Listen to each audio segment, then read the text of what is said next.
So often we wonder what it's like to have a relationship with God. And when I think about that question, the first thing that comes to my mind is looking at biblical history and seeing how different people had different kinds of relationship with God. Now, for instance, many of the prophets had direct confrontation with God, or God appearing to them and guiding them and certainly inspiring them. Sometimes there were miraculous events that took place as they experienced God, whether it's Moses in the burning bush or Moses on Mount Sinai or things like this. And even when I think about the New Testament, I think of the apostles who were able to walk with Jesus on a regular basis and who had meals with him and sometimes experienced his miracles, either for themselves or someone who was nearby, someone who was being healed of some disease or infirmity. But when we think about having a relationship with God today, it appears to me that there are some people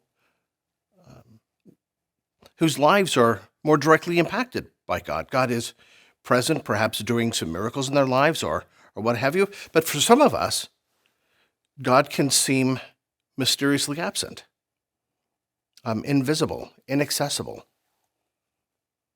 And when I think about having a relationship with God, for me, a large part of it is simply responding to what God has already done for me.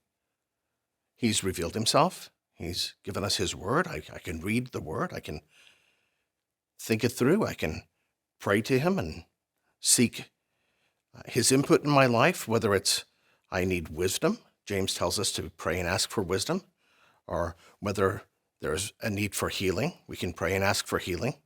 But of course, God doesn't always heal. Sometimes in our relationship with God, he doesn't make things better in our lives. He's just promised to nevertheless be with us. And I think that one of the most special ways that God is with us that we often overlook is the body of Christ. Other believers who have different giftings. And those giftings are God's way of serving the entire body of Christ.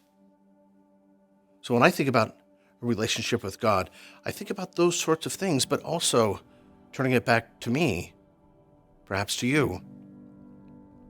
Has God given you a gifting? Gift of encouragement, gift of teaching, perhaps even a miraculous gift of some sort. But our relationship with God can be seen in our relationship with other people as well.